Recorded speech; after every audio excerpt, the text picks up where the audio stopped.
You may recognize the name Seth Bullock if you've ever seen HBO's Deadwood. Seth, like most of the characters on the show, was a real-life person, but he was so much more than just the sheriff of Deadwood. He was a businessman. He helped create Yellowstone National Park. He was a member of Montana's territorial senate at an extremely young age. Friends with Teddy Roosevelt, rancher, city founder, and at damn near 80 years of age, volunteered to serve in World War I.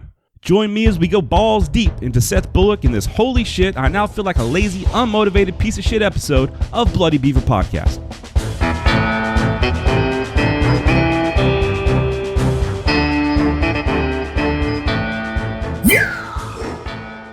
What's up, y'all? Prepare to be shamed on today's episode. If you're feeling lazy or maybe you don't think you're meeting your full potential, then you're going to really feel much more so after this one. Or maybe if you're looking for some motivation, get your ass in gear, you'll find it here.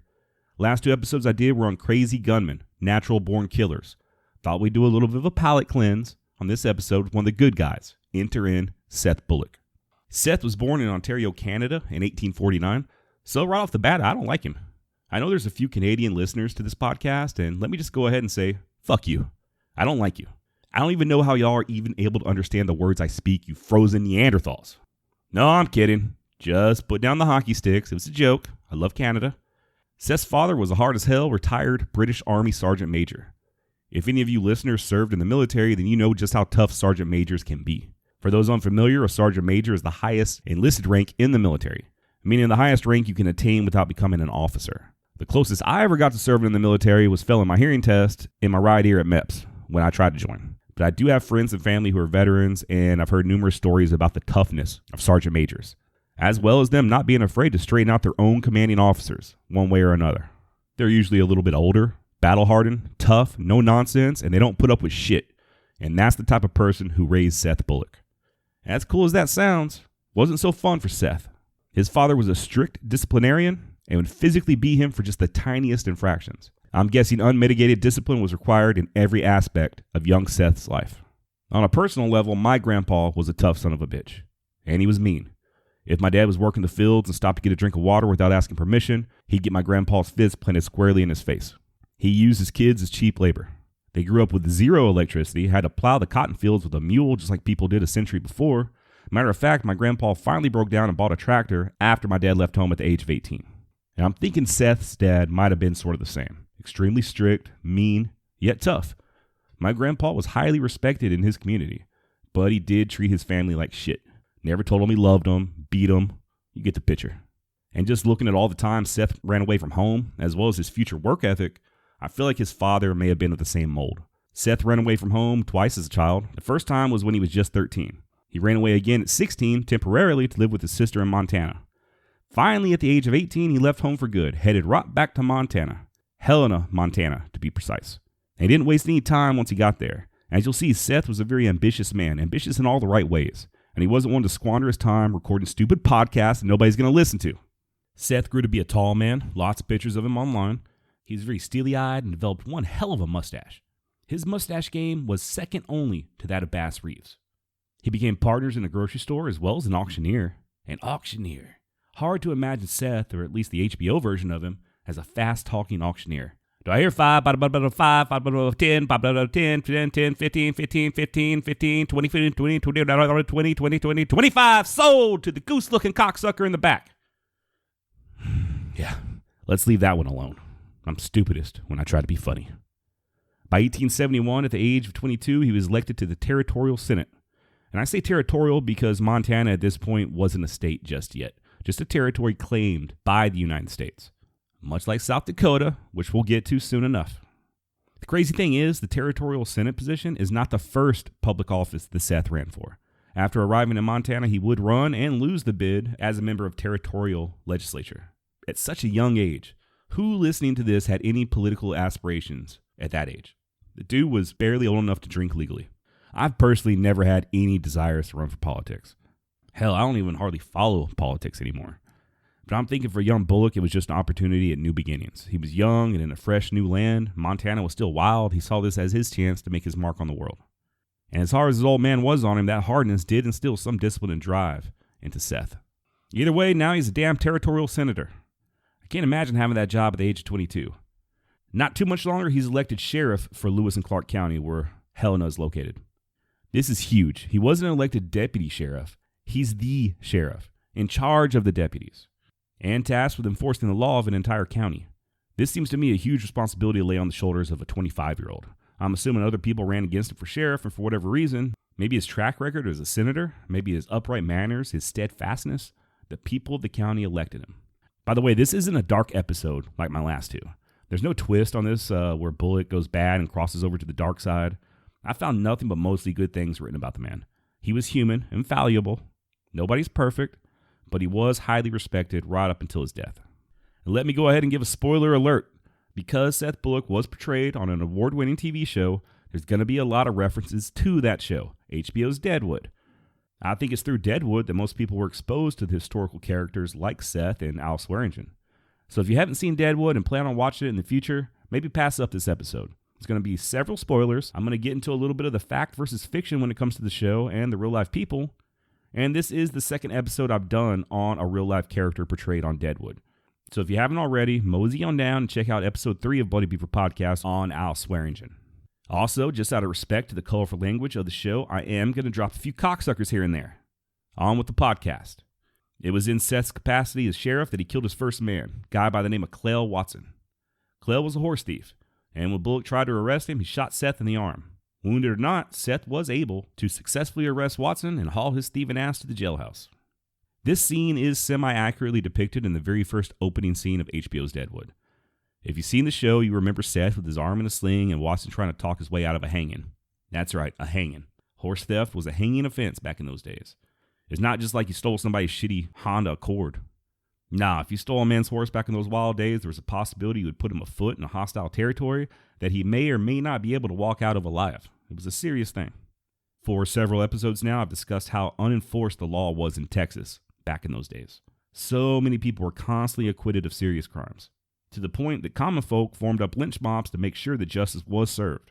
Oftentimes, the deputies or jailers were in on it, or at very least, they didn't see the point in risking their own necks to save some criminal. They just stand aside, let the armed mob come in, take the bad guy out of the jail cell, and string his ass up. Not Seth Bullock, not on his fucking watch.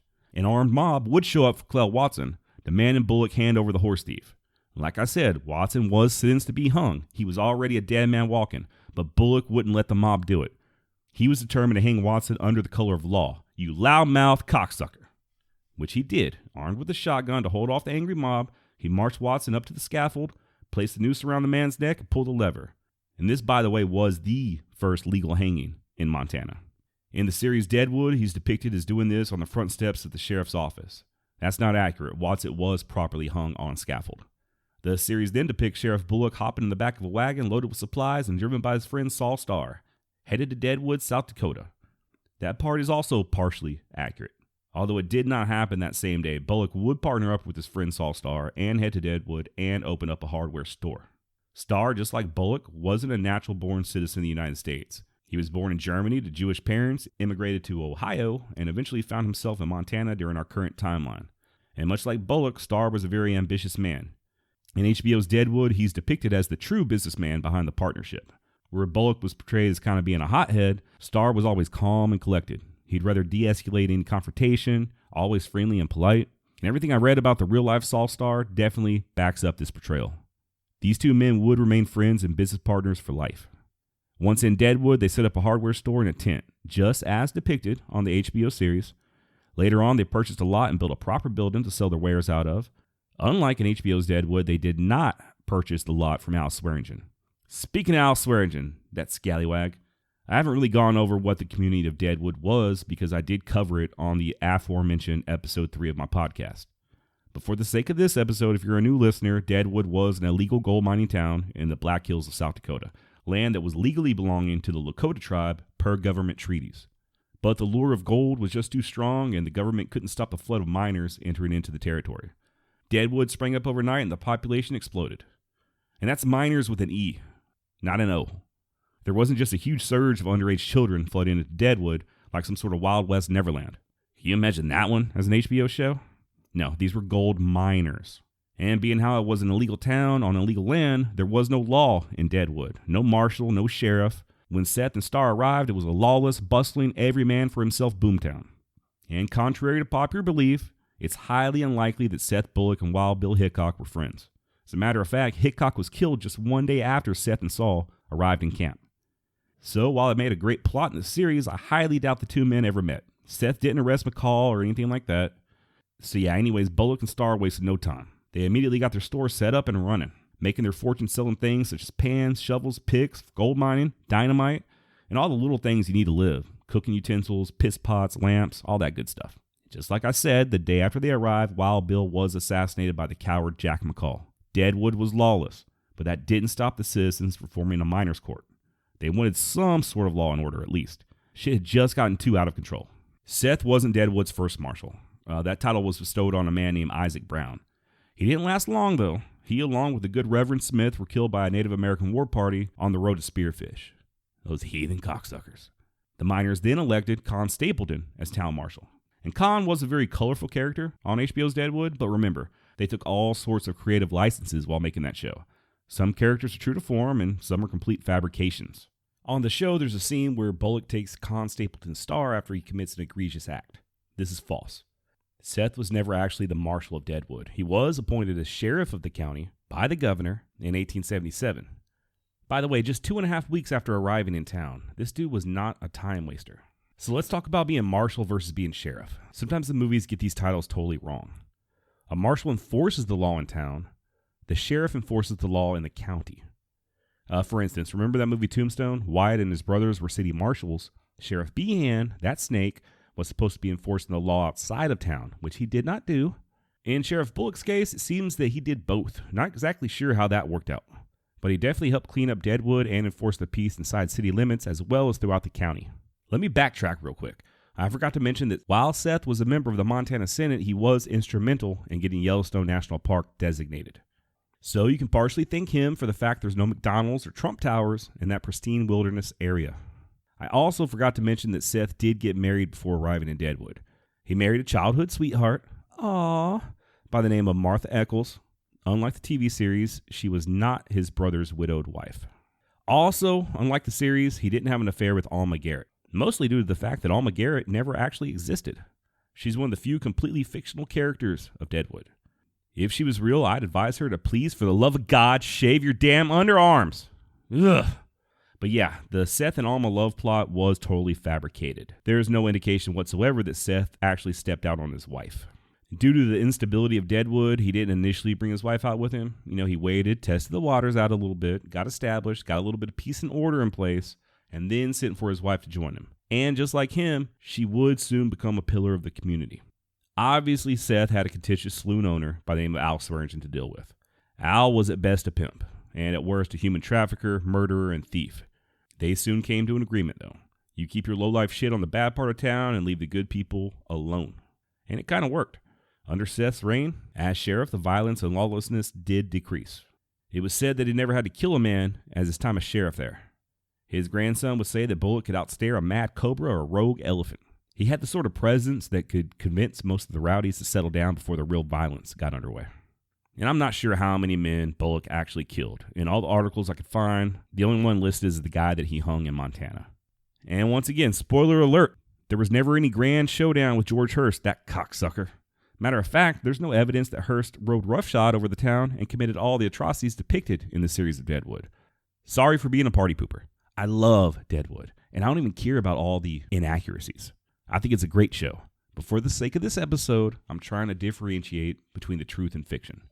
For example, there's also no proof that he had anger issues like his character on the show.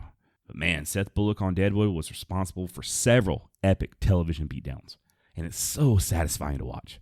Not sure what that says about me. When he beat Alma Garrett's father to within an inch of his life, wow. YouTube that scene if you've never seen it. And don't get all high and mighty and act like you haven't fantasized about doing the same damn thing to some guy that's walking too fucking slow in a grocery store or playing music on his phone in a public place. Just that dull plop of a fist on a human face is so satisfying sometimes to somebody with my type of mind, and that kind of scares me. Thank God for self-control. It's been a long time, years, since I've gotten into a physical altercation. But if you've ever been in a fight, well, that shit hurts. Even if you win, your hand hurts. While satisfying to watch, I can tell you that Seth would most definitely have broken every damn bone in his hand during that beating. Anyway, no indication he was a hothead, no reports of him fighting Al, no reports of him beating poor E.B. Farnham to hell and back. E.B., by the way, was also nothing like his portrayal in Deadwood. He had a wife and kids, was elected mayor, and by all accounts was well respected. I ain't mad at Deadwood, though. The Seth Bullock character was great. The show was great. Anyway, back to Seth. I know so far I've just been talking about how wrong Deadwood was about him and some of the aspects or what made his character so interesting. So what? Who cares? Was he just a boring old sheriff who never did anything exciting? One thing I do know for sure, the real Seth Bullock was far too busy succeeding and crushing in life to worry about what you or me thought of him. And Deadwood is just a portrayal of a few short years of the man's long life. Like I said, after Seth was able to calm down the rowdiness in Deadwood a little bit, he sent for his wife Martha to join him. And I'll talk more about Martha towards the end of this episode. She was as much of a pillar to the community as he was. Seth, while running a hardware store and being sheriff, also dabbled in mining for a short period of time. He and his partner Saul Starr went in together on some land and started raising horses and doing a little bit of ranching. Oh, by the way, he was also named to the board of Health and Street Commission. Whatever that means. Sounds fancy though. Rancher, store owner, sheriff, husband, public servant. Dude must have had no free time. Lots of famous Wild West characters passed through the real Deadwood during those boomtown years. One of which was legendary Wyatt Earp. He showed up right around the same time that Bullock and Starr were opening up their hardware store. And it was rumored that Wyatt and his brother Morgan had ulterior motives. That they were possibly recruited as muscle by someone in Deadwood to help with the mining claims. According to Seth Bullock, he and Wyatt had a come to Jesus meeting, causing the Earps to leave town. Wyatt was no pushover, but neither was Seth. The men didn't come to blows or resort to gunplay, but it is highly likely they did meet and come to some sort of an agreement. Seth was sheriff, and besides that, he was an honest sheriff. Maybe Wyatt realized the takings wouldn't be so easy under such a man's watch and decided to strike out for better opportunities. Either way, his stay in Deadwood was just a blip on the radar. In 1884, while in pursuit of a horse thief named Crazy Steve, Crazy Steve, Bullock had a chance meeting with future President of the United States, Teddy Roosevelt. Roosevelt himself was in law enforcement at this time as well. He was a deputy sheriff out of North Dakota. Legend goes that Seth and Teddy shared a meal of beans and coffee and became fast friends, a friendship that would last their entire lives. How crazy was Teddy Roosevelt's life, by the way? Dude was sickly as a child and healed himself through what he called the strenuous life. Was rich as fuck, but moved out west, became a cowboy and a sheriff's deputy before getting into politics. And he did earn the respect of his peers. Cowboys can be a rough crowd. I'm guessing if they respected Teddy so much, then he probably mixed it up with them a little bit. Maybe a few naughty words and less than tasteful jokes were traded in the bunkhouses. Kind of makes me wish Teddy Roosevelt had a Twitter account. Anyways, in the late 1880s, Seth persuaded the Fremont, Elkhorn, and Missouri Valley Railroad to build on his land. And he didn't charge them a dime to do so. Why? Because he wasn't busy enough. Wanted to form a town of his own, which he fucking did, called Belle Fourche in South Dakota, about 30 miles north of Deadwood. Why did he start a town? Because he wanted to, that's fucking why. No, actually, the railroad was coming through either way. They initially wanted to have a spot in a nearby community of Minnesota, but those greedy fuckers wanted to charge the railroad too much money. That's where Seth came in with his free land. He knew the cattle ranchers needed a spot to deliver cattle to the rail cars, and that spot is what Belle Fourche became. In 1890, the first trainload of cattle headed east. By 1895, Belle Fourche was shipping 2,500 carloads of cattle per month in the peak season, making it the world's largest livestock shipping point. So yeah, not only was Sheriff Bullock a hardworking son of a bitch, but he was somewhat of a visionary as well. He saw an opportunity, and he took it. In 1894, Bullock and Starr's hardware store would burn down. So they decided to build a huge-ass luxury hotel on the side of the original store. This opulent, 3-story, 64-room hotel cost $40,000 to build and boasted of steam heat and a bathroom on each floor. Completed in 1896, the Bullock Hotel quickly became the most sought-after luxury hotel of its time. The hotel's still standing and is still in operation. Not only can you book a room and do a little bit of gambling there, but if you're really lucky, maybe you can visit some with Seth Bullock himself. That's right, his ghost is said to haunt the building. More on that later. As the Spanish-American War was gearing up, Bullock volunteered as one of Teddy Roosevelt's Rough Riders. He was made a captain of Troop A in Grigsby's Cowboy Regiment. The Rough Riders, in case you don't know, were a weird mix of Seth Bullock types, Western cowboys, Native Americans, and also rich kids from back east. They participated in the Battle of San Juan in Cuba and suffered a 37% casualty rate, the highest of any American regiment during the war. For his actions on that day of the battle, future President Roosevelt was awarded the Medal of Honor. Out of the unit's 12 troops, 4 were forced to stay behind the United States. and Bullock's A Troop was one of these. While Roosevelt was fighting in Cuba, Seth was busy training and drilling his men in Louisiana. Unfortunately, or maybe fortunately, the war would be over quickly and Sheriff, now Captain Bullock, and his men would not be deployed. When Roosevelt became vice president under McKinley, he appointed Bullock as the first ever forest supervisor of the Black Hills Reserve. I wasn't real sure what a forest supervisor was, maybe like a boss of park rangers or some shit, so I looked it up. It's still a real position, but they're also known as conservation scientists and foresters. Basically, they evaluate data on forest and soil quality, assess damage caused by fires and logging. They're in charge of keeping our parks tip-top magoo. Makes sense considering Seth's involvement in establishing Yellowstone as a national park. The guy was definitely a forward thinker and a conservationist. 7 years later, when Roosevelt was elected president, Seth and 50 cowboys headed to D.C. and rode in the inaugural parade. Bullock's Brigade, as they came to be known, are not dime novel heroes or stage robbers, as Bullock would write in a newspaper account of the trip. They are cowboys, and as such, they are the real article. And the reason they went to Washington is because this was the first inauguration of a man who knows them. Later that year, Roosevelt appointed Seth as the United States Marshal for South Dakota. Yes, the entire state of South Dakota. By this point, Bullock was no longer sheriff of Lawrence County. It wasn't all good times. Due to his various other businesses, the people of Deadwood started to question his dedication. And he didn't always catch the bad guys. One outlaw gang was terrorizing and robbing stagecoaches, and Sheriff Bullock spent months trying to track these bad men down but had no luck. One of the members of this gang was a feller named Sam Bass, who I'm definitely doing an episode on in the future, and Bass would later become a notorious outlaw down in Texas. Also, there was a labor dispute in Deadwood between some miners and the mine owners. The miners went on strike, demanding lost pay and hold up in one of the mines. Bullock ended up burning sulfur to smoke the striking miners out.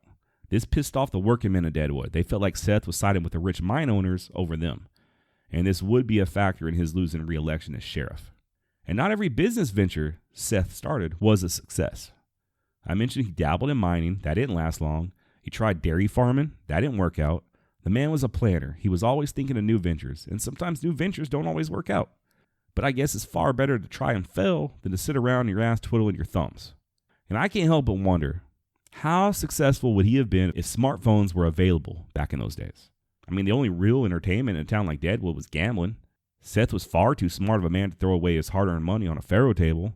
And then there were the many numerous whorehouses and dance halls. He was a family man, though. Nothing I read about him indicates he was given to women of the night or strong liquor. So other than the town's newspaper, what the fuck else did you have to do to occupy your time? For him, it was work, and he worked his ass off, obviously. But what if Seth Bullock had a PS4, a smartphone, and Wi-Fi? How much of this man's strong work ethic, his motivation, his aspirations, and ambitions would have been completely swallowed up by Pornhub and Candy Crush? Who has the time to form a new town or chase after bad guys when you can spend the next 18 hours playing Fortnite in your underwear, eating flaming hot Cheetos on a damn beanbag? But no, Bullock stayed busy as fuck, sheriff, U.S. Marshal, hardware store owner, hotel owner, town founder, captain of the Rough Riders. He even started his own bank there in Deadwood. He'd also advocate strongly for Deadwood's Board of Trade, according to David Wolf in the book Seth Bullock, Black Hills Lawman. And that Board of Trade was basically like a modern economic development committee. He had his hands in everything. When Roosevelt was leaving office, he invited a group of close friends and informal advisors to meet with him at the White House. And Seth Bullock was among this group. He had the president's ear. When World War I broke out, Teddy Roosevelt was trying to obtain authorization from Congress to raise 4 divisions to go fight in France, similar to his earlier Rough Riders, who he utilized very well in the Spanish-American War. And one of the officers he selected to lead these men was 68-year-old, but still tough as fucking nails, Seth Bullock. It didn't pan out, though, and I was curious as to why President Wilson rejected the idea of bringing the Rough Riders back to serve in the coming war with Germany. Evidently, Roosevelt and Wilson were not friends at all. They didn't like each other, and they had been political rivals. And part of it was there was no longer a need for a Rough Rider-like division. Times had changed. There would be trench warfare. Machine guns had replaced the revolver by this point in history. Secretary of War Newton Baker actually wrote to Roosevelt and explained that the commands would go to longtime officers who, quote, have made a professional study of the recent changes in the art of war. President Wilson would write, this is not the time for any action not calculated to contribute to the immediate success of war. The business now at hand is undramatic, practical, and of scientific definiteness and precision. And he's got a point, I got to agree. there would be no San Juan Hills in World War I. Just unimaginable horror and carnage on a massive scale. Wilson thought Roosevelt was seeking publicity, and if that's the case, the volunteers can go find another way to join up, but he wasn't interested in dramatics or possible publicity a Rough Rider unit would garner. Wilson just wanted the U.S. to fight an efficient war, and he also didn't want to give his political rival any footing. And that's how Captain Seth Bullock missed out on the war to end all wars. But I just wonder how effective he would have been. He was a brave man. He was a smart man. He was a leader of men. But at almost the age of 70, would he have been able to adapt to poison gases and trench warfare? Or would he have ended up becoming a liability and getting men killed? Who knows? Bloody Beaver Podcast, also known as the Who the Fuck Knows Podcast. And Roosevelt wasn't a young buck either. He would die 2 years later. And Bullock had kind of a hero worship of Teddy Roosevelt. When Roosevelt died in 1919, Seth had a monument erected on Sheep Mountain just outside of Deadwood. And it's a big-ass monument. Tower, really. It's 31 feet tall and known as the Friendship Tower. You can find pictures of it online if you're curious, or if you're really curious, it's still there and you can pay it a visit in person. Seth Bullock would only live 9 months after the death of Roosevelt.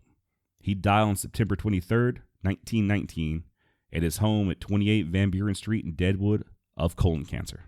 He was 70 years old. Kind of makes me wonder if it wouldn't have been better for him to fight in World War I. Just speaking for myself, I'd much rather prefer a quick bullet over lingering cancer.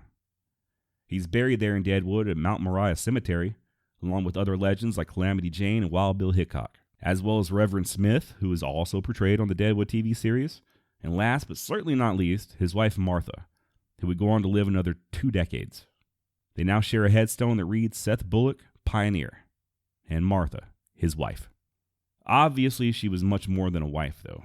I find it hard to believe that a guy like Seth could do so many great things, stay so busy, be so productive, and not have a damn good woman behind him. I mentioned earlier that Martha was very much a contributing member of Deadwood society. Her full name was Marguerite Eccles Bullock, and she would not only raise 3 children of her own, but they also took in and cared for Seth's 7-year-old nephew when the boy's father died. Martha founded the Round Table Club, a ladies' literary group for which she served as president. In 1895, the Round Table Club founded the Deadwood Public Library, and that club is still around to this day. It's the oldest surviving cultural club in the region. In addition to the Round Table Club, Martha was very active in church activities, community events, and numerous other cultural activities in her lifetime. It's said that initially she was hesitant to get involved with Deadwood social circles, but Seth pulled her aside one day and was like, "Look, bitch, I'm tired of you sitting around your ass and watching reality TV all day when I'm out here working 5 different fucking jobs." No, that's not true at all. I'm thinking they were just one of those power couples. Seth and Martha. Sartha. Or meth. There you go, meth. Martha plus Seth equals meth. Now we know how they were able to get so much shit done. Seth was 100% hopped up on Black Hills methamphetamines. And I also 100% just made that up. Seth Bullock's longtime friend and business partner, Saul Starr, passed away in 1917. In his time in Deadwood, he'd served as mayor for many years, as well as court clerk and state senator. He was also active in the local Jewish church services and a lifelong bachelor. Now, I guess that's about all I have on Seth Bullock. How the fuck did he find time to do all this stuff? It's literally a struggle for me to find time or the motivation to even do this podcast. Seth Bullock, on the other hand, would probably be pumping out 3 or 4 high-quality podcast episodes per week. It's a good lesson, though. A body in motion stays in motion, and Seth never stopped working. And much of his work had a positive effect on the community. He wasn't just making money. He was a lifelong public servant, willing to stick out his neck and put his own life on the line in the name of enforcing the law and serving his country. So at very least, maybe I could get off my ass and start using the free gym in my apartment complex a couple times a week. Or maybe if I really want to get crazy, I could clean up all the trash on my Jeep and put a little bit of Windex on the damn bathroom mirror. I mentioned previously that rumor has it, Seth Bullock's ghost haunts the Bullock Hotel in present-day Deadwood. All manner of strange occurrences have allegedly gone down at the historic hotel according to both staff and guests. Reports include feelings of a strong paranormal presence inside several of the rooms and the hallways of the 2nd and 3rd floor, as well as an adjoining Bully's restaurant and Seth's cellar. According to an article I found on legendsofamerica.com, quote, others have reported actually seeing the tall, ghostly figure of Bullock in various areas of the hotel, including the restaurant and the basement. Apparently, Bullock's ghost wants to ensure that the staff is working hard, as paranormal events tend to increase when staff members stand idle, whistle, or hum a tune. Ooh, that's creepy. I just heard somebody whistling a minute ago. Plates and glasses have been known to shake and take flight in the restaurant. Lights and appliances turn on and off by themselves. Items are inexplicably moved by unseen hands, and showers turn on, seemingly of their own accord. Many guests have reported hearing their name called out by a male voice when no one is present, or have been tapped on the shoulder by unseen hands. Others have heard whistling, and many report the sounds of footsteps in the hallways when no one is there. In both the second and third... And now a fucking black cat just ran across my window. I don't like talking about this shit. Okay. In both the second and third floor rooms, guests have reported a number of strange occurrences, including photographs that produce strange anomalies, alarm clocks that go off, even when they are unplugged, televisions that seemingly operate with unseen hands, cloudy figures seen in rooms and hallways, and even an antique clock that hasn't functioned in years that chimes of its own accord. All right, there's even an Unsolved Mysteries episode dedicated to these strange occurrences. And if you visit Deadwood nowadays, you can pay a few bucks and go on a ghost tour. I actually called the hotel the other day and talked to a nice lady, and she confirmed that the hotel was indeed haunted. I asked if she personally had any encounters, and she said she had not. However, many of the other staff members have shared stories with her. Do I believe it? Nope. Do I believe in ghosts at all? No, I do not. Would I spend an entire night all alone with the lights turned out at the Bullock Hotel? No, the fuck I would not. Would I go down into the cellar at 3 o'clock in the morning? Go fuck yourself. Not in a million years. So, make of that what you will. So that's about it for this episode. Thanks as always for the emails and feedback and topic suggestions. Been getting a lot of good topic suggestions. Someone hit me up and suggested Arkansas Dave Rudaball of Young Guns 2 fame. I have considered him, but there's not a ton of info on the guy. So not sure if I can make it a full episode, but he is on the list. I might even do like a kind of a Young Guns fact versus fiction episode. Shout out to David L., who just emailed me. David, I will be doing more episodes on your area of Montana. My Jim Bridger episode is still in the works. And I do try to reply to all comments and emails, so if I haven't gotten to you, my bad. You might have just got lost in the mix. Okay, I'll talk to y'all next episode. Till then, I'm going to personally try to be a little bit more like Seth Bullock and a little bit less like Al Swearington. And I'm also going to try my best to not get fed to Mr. Blue's pigs, you cocksuckers.